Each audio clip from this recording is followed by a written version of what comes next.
What's up, Digital fam? It's your boy Drew. We're here at episode 8 of the L's, aka Lessons Learned, season 2. I just want to say thank you so much for tapping in and supporting the Digitalog for season 1 at least.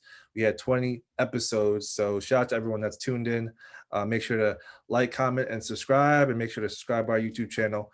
But I'm super excited because I have my homie and one of the best digital marketers in the game, Mike Epstein, in the building.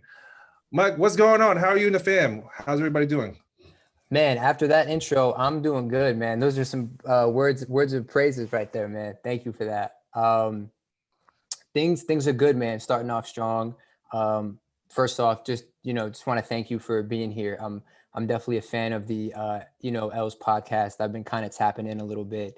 So I think just to have the chance to to kind of be here is a great thing. And truthfully, I feel like I'm kind of sitting on the Breakfast Club or something. So definitely appreciate it.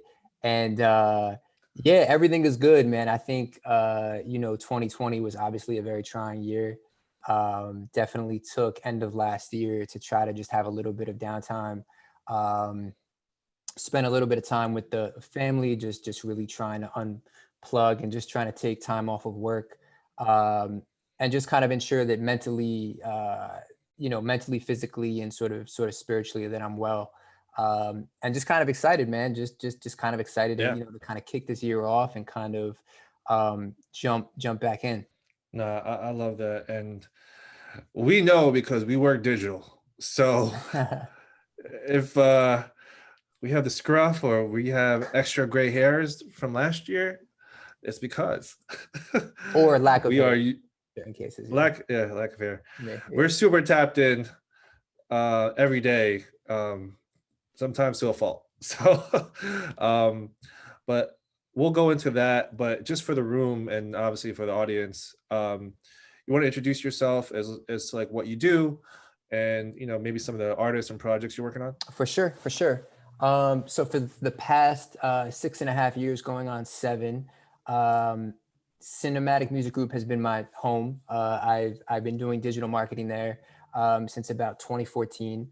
And when I started, I kind of started off leading digital marketing by just kind of being the only person there who was doing digital. And I've been fortunate enough to, over the past couple years, to be part of building up a team now of about 5. So, started from kind of just one person doing it, now have kind of a team of 5. And I've been fortunate enough to work with some awesome artists, some awesome staff members. I think in terms of artists, I think that I've been fortunate enough to work with legends like, T-Pain. We managed T-Pain for a little bit, and, and that was amazing. T-Pain, Cameron, which was awesome. And then I think that on top of those guys, working with a lot of younger talent. So guys like Young and Ace, who's from Jacksonville, Florida. Mm-hmm. Guys like Flip, who, this is not product placement, but just so happens to be my office setup. So guys like Flip, and, and being fortunate enough to be a part of a massive record like that. So yeah, man, I think, Cinematic has kind of predominantly been very much hip hop based. And now in 2021, we're kind of trying to expand beyond that and getting into other genres, working with different artists. And I think that it's kind of an exciting time, because I think that I'm predominantly hip hop head, grew up on, hip hop. And I think that it's been a challenge for me to have to kind of adapt and learn about the other genres. Because while, digital marketing, I think, has some core functions, and there's kind of a blueprint for digital within every genre, all the genres are different. So I think that it's been kind of, a fun thing. So yeah, man, been there for 6.5 years, almost 7. So. Wow. Yeah. I love to hear that. And like I said, Mike is one of the best in the game. So as you obviously have heard, he's been doing this for a minute, and, everyone obviously sees your title and your position, but purpose of the L's, lessons learned, is really to dive into just kind of your background, because I think more often than not, people see people in these positions and they think, oh, how did you get that? And then it didn't magically appear. It's not like, we've all had different starting points. We've all had our own respective journeys. And I want to share that with the community. So just starting off, I mean, early in your childhood growing up, was there like a particular project? What were your early influences in music? Were your parents playing music? Was it friends? Like, do you remember your first project that you really started listening to, artist wise? Yeah, sure. So I definitely, I don't know that I grew up in, I don't know that I, you know, grow up in a very musical household, but I know for sure that the first album that I really gravitated to that really resonated with me was the Get Rich or Die Trying album by 50. That was, Yes. uh, I think I Please. was in high school when that came out. So that, I'll never forget, was like kind of my first uh entry point into hip hop, and that was like the first album that I had on like absolute repeat. So that was, I think, around high school, and that really opened my eyes into just the world of hip hop and the sort of hip hop culture. And from that point on, man, I was hooked. Um, and I think kind of fast forward from high school going into college. So I guess just to backtrack really quickly. So born and raised in Jersey, born Yeah. and raised in Bergen County, small town called Fairlawn. Mm. And then for college, I went a little bit upstate to a town called New Paltz, and the college was called SUNY New Paltz. Um, and SUNYs. huh? Shout out to SUNYs and CUNYs. Shout out to SUNYs and CUNYs. Yeah, people. I feel like people mostly know like SUNY Binghamton, but there's also like SUNY New Yeah. Paltz, and there's a bunch of other smaller ones. Um, and yeah, man, I think college was where, like a lot of people, I kind of found myself, right? Like I kind Hmm. of found my interests and my hobbies, and Hmm. I think that in doing so, that I met who is now my best friend and who I work on a lot of a lot of musical projects with and a lot of art projects with. So he's now my best friend, and when I met him, that was really kind of like my first entry point into really thinking about doing something within music. At the time, he was on the Newport Slam poetry team, Oh, wow. and he was also rapping. And I think that I kind of just stumbled into the role of like manager, like kind of just management marketing, and just kind of like trying to like understand the business of music, and how to market music, how to put stuff out. Um, and I think that kind of fast forward from the end of college, where it was kind of like I was getting my feet wet and kind of like learning how to like, get like local press or book shows, or come up with strategies for socials.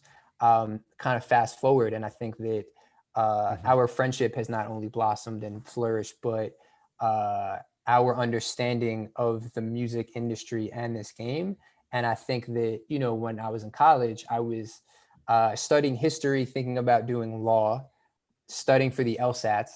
And then right around that time, it was kind of like, you know what, I'm going to give this whole music thing a real shot. And I'm going to forego trying to go to law school and really focus on this. Wow. Um, Wow. and uh, that's how, that's how much I think that's how kind of vested me and my friends were in this, right? Of just kind of like, Hmm. we really believe that this is possible. And I long story short, graduated from New Paltz in 2012. Uh, I did real estate for 2 years, Mm. working as an admin assistant and doing marketing, while trying to find my foot within music. So Right. I'll never forget, I was doing real estate. Like I started doing part time. I was interning at two indie record labels, like 1 or 2 days a week, hoping that something would work out, that I would be offered something. Um, and I'll never forget that Right. like those independent internships didn't really pan out. And I did real estate as a full-time thing. And kind of on the side, I would be like after work, like trying to go into the city or trying to figure things out.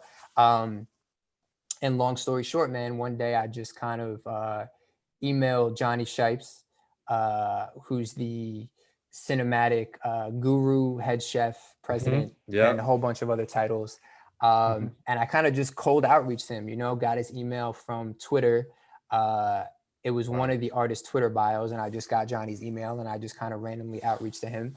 And I basically just said, like, I'm a massive fan. I have a pretty good knowledge of doing digital marketing.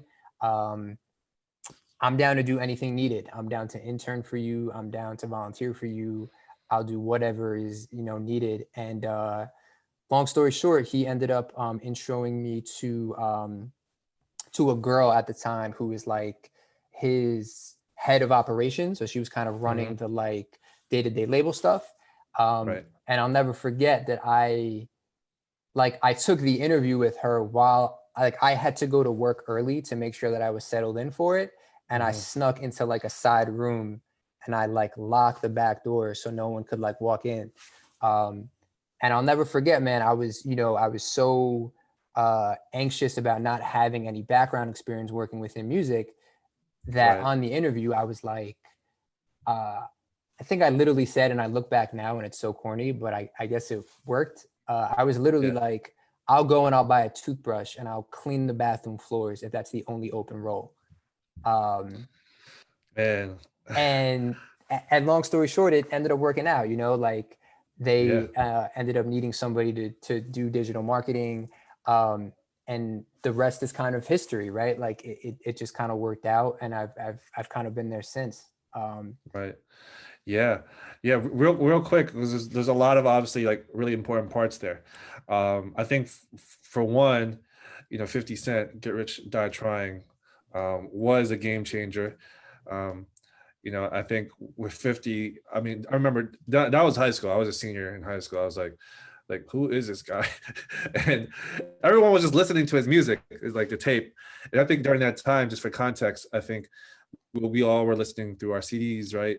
Or through iTunes. I mean, just for music consumption, like this wasn't a time where people were streaming on Spotify.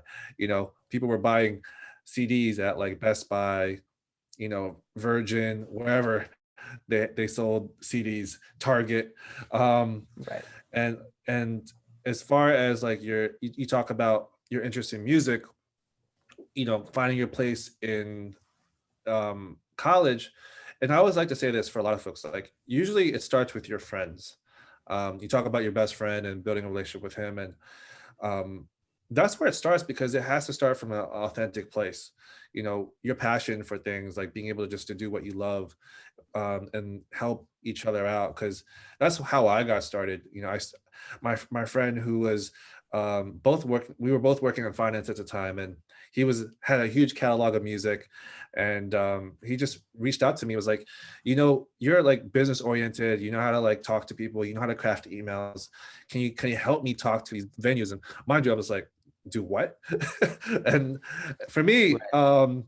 that was just, I thought about it, I was like, oh yeah, that's just like me pitching, like if I'm just talking to someone, pitching an idea.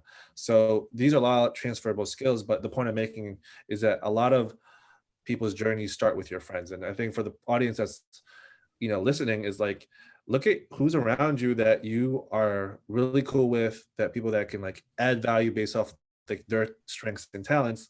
And this way you guys can like cook up some ideas, and because you don't have to wait, you can just do it tomorrow, do it today, you know um and then fast forward real quick, you talk about your first job in music isn't necessarily like your first job at college was working as an admin role at the real estate company. And I always tell a lot of people, like, your first job doesn't sort of have to be a music job. I think just get a job where you can pay the bills, and then that 5 to 11, whatever that may be. Because in your case, you said you were interning at these different indie record labels, like get experience, because it's not necessarily you're not getting paid for it, but you're paying for experience. Like you want to just get your hands dirty, just do things. So this way, like you can actually learn, like, okay, cool. Like I actually did that campaign versus, just doing the small like admin stuff that a lot of people, like when they get their first job, they might just get an admin job. And I'm like, what are you doing outside of that? Like, I want to know like what's inspiring you, because you talked about going into the city after work, Mm. and I think those are the important things that you have to note, because it's all driven by passion. You can't look at like, and I always want to reiterate, like music as like just a 9 to 5 job, and that's okay if that's the way you want to approach it. But I think for those folks that are successful, it's a lifestyle. Yeah. It's something that you talk about, you speak to, obviously we can check out here and there, but we're passionate about it. And in your case, you saw an opportunity during this digital revolution, Twitter, you reached out to Johnny Shipes, and you put yourself out there. And I think that's important too, to recognize that we have the internet, we can build relationships, and you can also cold email people, but also know that it's important to understand like how you're going to bring value to the conversation. Because you talked about digital marketing, and at that time I'm assuming it was still relatively new, right? Just like the idea of social media, how to like position artists and so forth. And I think that's important to know for a lot of our viewers, that you can do these things, but once you have that conversation, how do you add value? Like, because it's really like that 5 to 10 minutes where like either you're gonna get the job or you just kind of wasted someone's time. Right. Because those opportunities don't really come too often. Right. So I love the fact that you said that you're gonna brush, was it the toilet seat, Oh the yeah. floor. Yeah.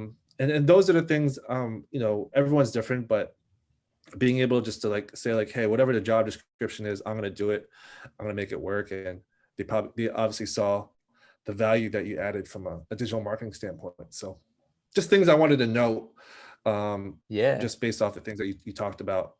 um, Yeah, you actually nailed a lot of awesome points there, because I think that there's a misconception that I think that a lot of times people think that if the work that they're doing doesn't directly affect music, or they're not in the industry, then it's not worth doing. And I think that, to your point, there's a lot of skills that are transferable from other industries to this industry, right? So like, the like understanding of like digital marketing or doing project management, doing project management in real estate. Granted, I was, marketing a product or something that was completely different than music, but those same skills still kind of apply to music. And like, you're kind of working on a project, you're building something up, you're trying to sell something, you're marketing it to a certain type of audience. So I think just to kind of echo that point, that I think that anyone who's listening shouldn't be afraid to, um, take a job or take an internship or do something that doesn't necessarily impact music, just because it's in a different field. And I would also add that you nailed it, I think, talking about value. I think that I see so many, and not that I get it like that much, but I see it a little bit. But I just like trolling Twitter. I'll just see like people spamming each other with links or asking them to listen to their mixtape or doing different things. And I think like the most beneficial way and the most productive way to cut through all that is like, how can I create value? How can I give value to the person that I'm trying to reach out to? So yeah, I would just say that's also important. That anyone that you're reaching out to on any given level can always benefit from having value added to them. Yeah, for sure. I mean, and it's challenging, right? I mean, but there's so much opportunity, things that you can learn, every day. It's like, all right, cool. There's a new platform. Why don't you be a specialist at it and say like, hey, let's just say for TikTok, for example, um, I'm gonna be the person that knows how to do sports TikTok content. I'm like, all right, cool. Like we don't have that, so Yeah, like find your niche or something that you feel like you can just to get in the building. um something, right? Yeah, yeah, just something that you feel like you could specialize in and speak to and be like, yo, I am a specialist at this. And then this way you can come in and like, all right, cool, like now I want to learn everything else. And for me, that was really a cool entry point for me, because I tell a lot of young folks like, don't so focus on just like getting the job, but also focus on your personal brand. Like get that experience, whether you're working on projects with your friends, get that management experience, get that marketing experience. Because hmm I'm sure for you, like I would rather hear you tell me how you did something from 0 to 100 and kind of showed me the process and like what the results were, versus like you just saying you had a job at a company, but you only just did admin work and you right, didn't actually do anything else outside of that. right, And to my other point is like, don't just do what's in the job description. Like do stuff outside of what you're supposed to do, and you know focus on building your personal brand. Because like things that you're doing outside of music are really important too. Because you can gain that valuable experience and apply it back into your job. Yep. 100%. 100%, man. It's value, man. It's truly about value. Yeah. So I want to repeat that. So during this time, obviously, um, you know, you're young and you're experiencing things. I always like to ask, like, what would you tell your 23 or 24-year-old self during that time? Some of the lessons learned. How would you navigate things a little bit differently? Um, Sure. Um, Man, I would probably tell him to be a little bit more assertive with the things that I want, uh, and my goals and the places that I'm trying to get to, right? I think that I've learned as I've gotten older, and not just from everything that's happened last year, but that it's really hard to get to where you want to go unless you have a plan and you have mhm, the intent of how to get there. Uh, and I think that growing up, I didn't have that intent. Um, I didn't know, right? I didn't maybe necessarily know where I wanted to get to, or I didn't have like the most built out roadmap of how to go execute that. And I think something that I've really tried to do now is to have that intent and to have that plan of like everything that I'm doing, I'm gaming it out and I know exactly what is being asked of me and I know how to get to the level that I'm trying to get to. yes, super important. And I think, you said earlier, like, you're not going to have things figured out, but I think if you are going to go through things, have small goals in mind. And to your point, the intent, being intentional about what you're doing. So this way you're not just doing things to do it. Yeah. Um, you know, because I remember in the beginning, I was doing things just because I didn't know what I was doing. I was just like, is this right or wrong? I don't know. As a music manager, but I think as you start to learn, and I think this was important for me to be a little bit more self-aware.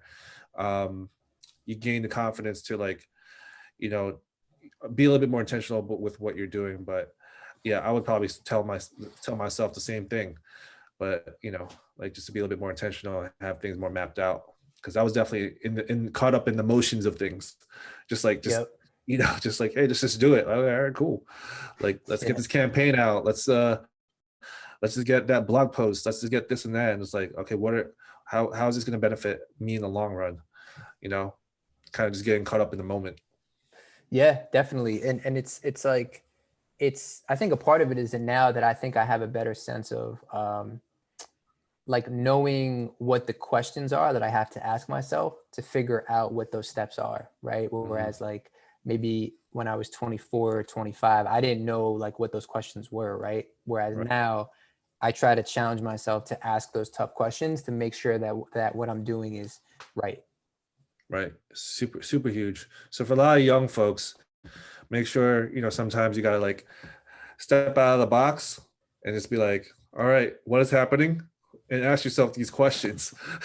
Yeah. Because you don't want to be, like, caught up in, like, just like I said, in the motion of things. Because that's constant maintenance too. And even for me, like, all right, cool. I need to, like, just, like, take a second to, like, understand what I'm doing right now. Yeah. Um, There's for just sure. really quick, there's a quick my supervisor Chris bought me shout out to Chris Hershey. He's fucking Chris awesome. Hirsch, yes. Hirsch has taught me everything, man. He's been an amazing mentor and Mhm. guide and he's really helped me on my leadership journey and just kind of being a Mhm. better person and being better at taking a step back and seeing the big picture. And he Mhm. bought me a book called From Good to Great. Uh, Oh, and it talks about how companies go from good to great and what are the differences in great companies versus good companies. And that was like a life-changing book for me.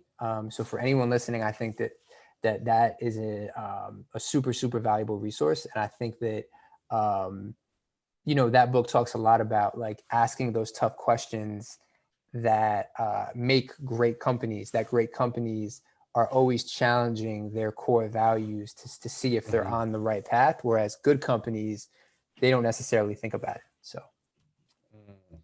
I love that. From good to great. So we'll make sure we have a link to that book, because we are big on books. We're creating a Digilog book list.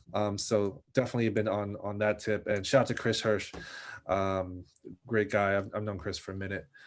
And you talked about mentors, right? About like for you, and this is important for I think for a lot of young folks, like what's been your experience with mentors? Because I always tell a lot of people that mentors come in different aspects of your life, and they're not necessarily people that are older than you, but they also could be peers. Who are some like people that have been influential in addition to Chris? That's kind of helped shape your career these past, you know, 6 or 7 years.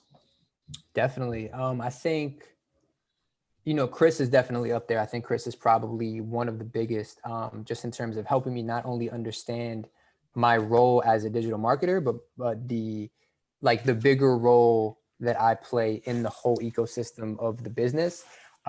So I definitely give a lot of, gratitude and a lot of thanks to Chris. But I think besides him, um, you know, I think it's important to really keep a close circle of peers that are in the industry or that kind of are on maybe similar paths that you can bounce things off of, right? So I don't, um, I'm trying to think of like certain people, but I think that, Chris being one of them, obviously Johnny, right? Like Shipes Right. has been, a huge, huge mentor, just with his understanding of like running an indie label and the ability to do the things that maybe other labels can't, right? So I think that Right. knowing that, and then I think um, got to give a shout out to my best friend, Mike from college, and I think that we're on very similar paths and very similar journeys, and he's someone that I can always kind of use as a soundboard to kind of talk through things or to kind of figure things out. But truly, I think uh, a large part of it too is I think just trying to have a network of peers that are in similar Hmm. roles, Right. so other people that do digital marketing or that do marketing that I can come to and I can ask questions and I can sort of see if I'm on the right path, right? Because you don't ever Right. really know. So I would definitely say that. Yeah, I think it's important to have a soundboard, not just vertically, but looking laterally, because It's a great way to put it. Yeah. because you're building as you come up, right? And I always like to say that for a lot of the young folks, because the peers that you see around you are also going to be music executives at some point. They're coming up the ranks with you. And I've seen that with a lot of my friends, and it's great to see them grow with me as well. And we can all collectively just like I said, it doesn't have to be just about the things that we can help support each other for, but like check in with each other when we need to. Um, I think that's the most important thing, just because it is a very and like I said, just I always like to manage expectation, but like there's a lot of pressure on just the music roles, right, that we do, Right. because it's a very performance driven business. It's about the bottom line when it comes to the business part, and we have to perform at a high level. Right. We have to get results. So Yep. we got to, it's important to check in with other people because they're all going through the same things. We're trying to Yep. break artists. So 100%. 100%. They're all fucking, stressed out too, right? Everyone's yeah, going through whoever the same thing. is like chilling is definitely, I gotta question what they're Right. working on. Right. Right. Yeah. uh, yeah. Um, I would add too that I think to your point about uh, having a network of people that are kind of going through similar things, that I think it's also really important, kind of an adjacent thing to mentorship, but also just Mhm. um, I think it's really important to take care of your mental health, right? And a part of Mhm. your mental health is, I think, Huge. being mindful of the company that you keep, and having company that you feel comfortable in and that helps you grow and that helps you prosper. And I think that, you know, keeping company that helps your mental health and that helps you grow, as Mhm. opposed to sometimes it's the adverse effect, right? And I think that when you work in the music industry, and I think when you're doing digital marketing and you're always online and you're always looking at what other people are doing, Mhm. um, that it could be really hard at times, that it could be Right. really hard to feel like that you have to keep up, or that you have to try to present yourself a certain way to make certain moves or to get to a certain level. And I Right. think that there's something really really nice and really pure about just kind of like being comfortable in your own skin and saying that like, I'm going to just do this my way and I'm going to do this the way that I feel comfortable. So, Yeah, and I think that's super important because I mean, even for me, starting out, I started on the entrepreneurial route, and I'm still an entrepreneur. But I think I was always like outside looking in because I would have my own management company, I had my own agency, but obviously I have relationships across the labels. And at the time, I wasn't, I was going through trying to understand like where is my place in music. I think for me at the time, I was more so focused on just obviously trying to help my artists that I managed at the time.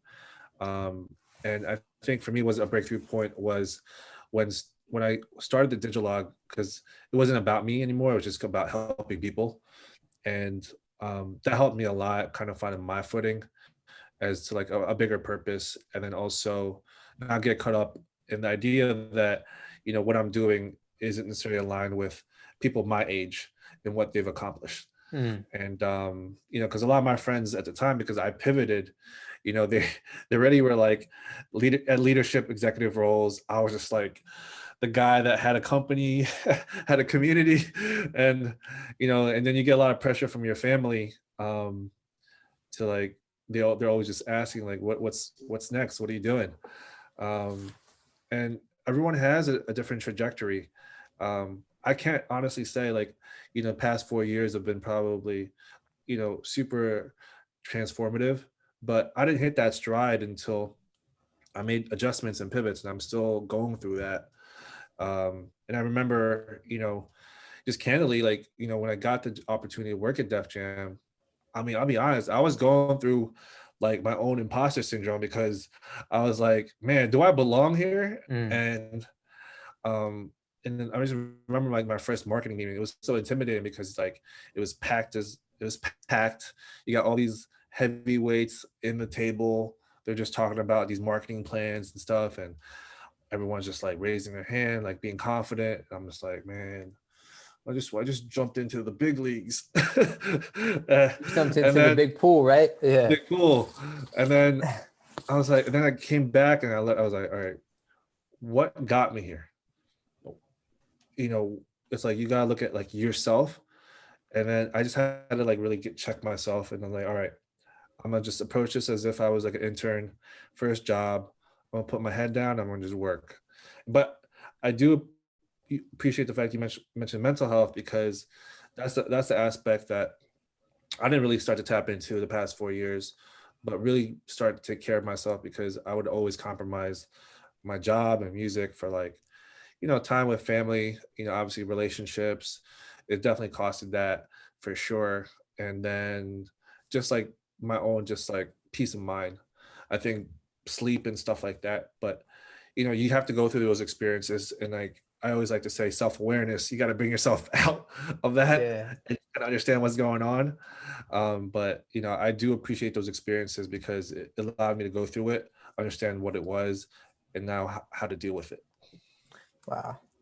I mean, bro, you are like the GOAT, man. You should never have imposter syndrome with anything. You are like the GOAT. No. But I definitely feel you on that, man. I think early on it can be a really Thank you. challenging thing to kind of find your place, right? But yeah, I think like focusing on mental health and focusing on like kind of like the self-worth of like I'm worthy of being in these meetings and I'm worthy of like doing this shit, I think is important. So um yeah, man. And bro, just to like kind of like jump back into it earlier, how you were like bigging me up, bro. You're one of the best doing this. So like, Appreciate I'm it. trying to get like you, man. No, we're on it together. So, and that's I think a lot of, and this is the also the importance of like of the community in music, where just for the audience, like we all collectively are working together, but also working independent, meaning Yeah. that it's like the product of music can only be better if the community itself can uplift each other, you know. And yes, it's competitive, but everyone has a respective artist that they work with. It's like we can have the same ingredients, but we're going to create something different. So, Right, you know, right. so the point I'm making is like we can have real friendships and real relationships. And the idea of just like, um, just being selfish with information or resources or whatever it may be, doesn't help anyone in the long run, nor does it help you. Right. Because at the end of the day, it's like, when you need that favor, who are you going to call? Or you need someone Right. just to like push things through, who are you going to call? Well, you can't just depend on you because you didn't share anything. Right. so Right. Right. so I just wanted Right. to say that because like we work at different labels, but that doesn't mean that we can't support each other, or just like, all the digital marketers I know, like I'm cool with, because we talk the language, we know what we're going through the same things every day. Yeah.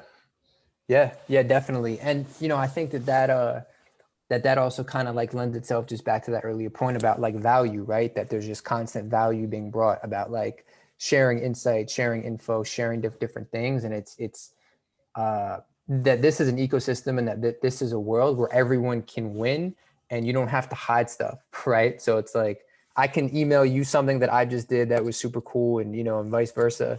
And I think that that's the beauty of having peers, is to be able to bounce things off of other people and not feel like that you have to Mhm. save it or hide it because no one else can learn about it. Yeah, for sure. And I love doing that, because I like to say like, you're great at what you do, Mike, and then I know what I do. Like we all do great things, Right. and that's what makes us us. Yeah. And that's just for a lot of young folks. Like like I said, build as you come up. Don't be afraid to like share, collaborate, because once you get to a certain level, it's really going to be about relationships. So, ultimately those relationships will carry you through all the different companies that you work for. And ultimately, hopefully if you decide to work for yourself, you could tap in. It's like, oh, hey, you could skip the line, like, hey, can you check this artist real quick? He's a Mm, priority, or he or she's a priority. You don't have to go through the normal supply chain. You could literally hit people it's up, a great point. Yep. because you have a relationship with them, and there's a reason why like certain people get certain looks, and that's just the name of the game, you know. Yep. So I want to say that. But a lot of like good information here. I mean, now, obviously you're head of digital over at Cinematic Music Group. For you, what are you excited about for this year for your artists? Just for the room that's watching. Are there any artists or producers that you want to focus on? Things that you want to share, like you want to plug in? What are you excited about? I'm excited about everything, and I know that that's a very cliche answer, but I really am, because I feel like that we have our bearing straight now. I feel like last year was a very challenging year, and no one knew what the landscape of not Mhm. only music but doing digital marketing was like. And I feel like that we kind of have our bearing straight.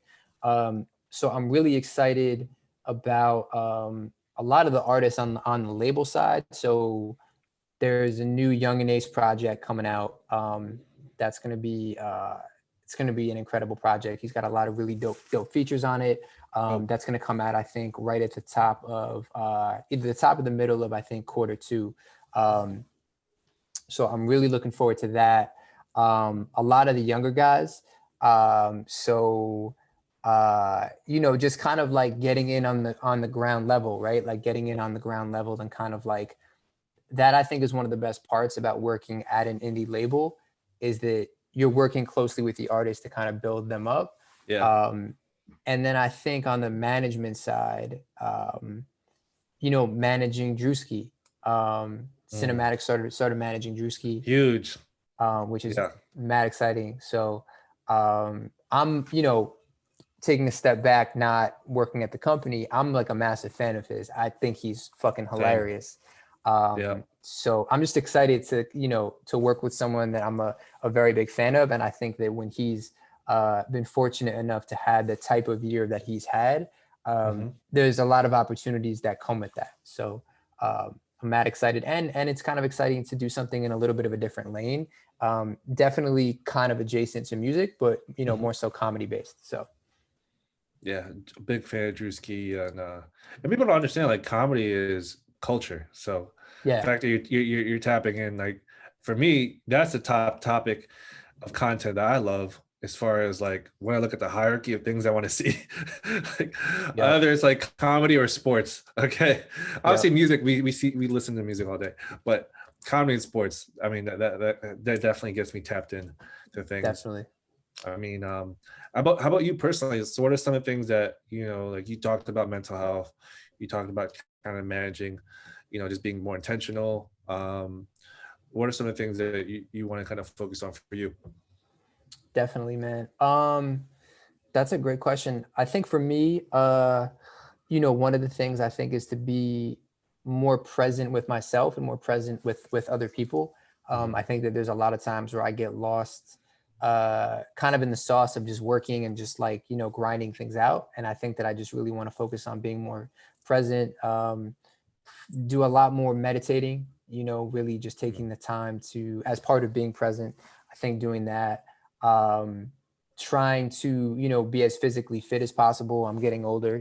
Thank you for shouting me out as being younger before, but 31 is coming up fast, so definitely focusing on trying to be fit, um and just trying to grow, man. I think just reading and just trying to grow. And I think just uh trying to make the most of where life is at and where the world is at, and just to try to stay positive. So, trying to do things that I've maybe never done before, or just to really be present and a lot more self-aware with the things that I want, and a better understanding that, after last year, that life really is short, right? So just kind of not pushing off the things that I really want to do.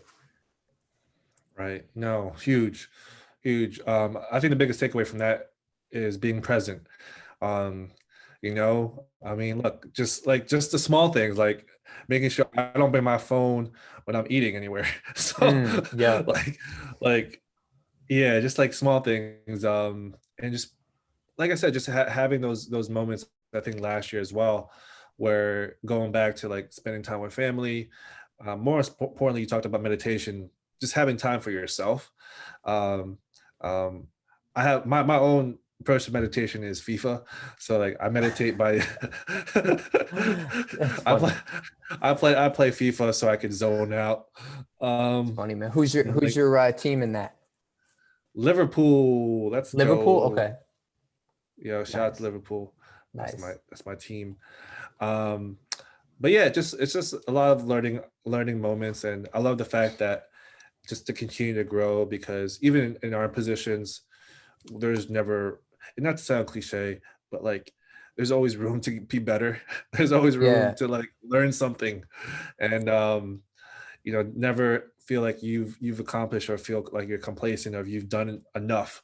Um, there's always room for growth. So Yeah. um, I love that. So as we wrap up, I always like to like give our guests like one lesson learned, um, to just like, everything that we've spoken about, because there's a lot of great things that you talked about, from you listening to 50 Cent to you, Yeah. um, It's gonna be the fucking social media tagline.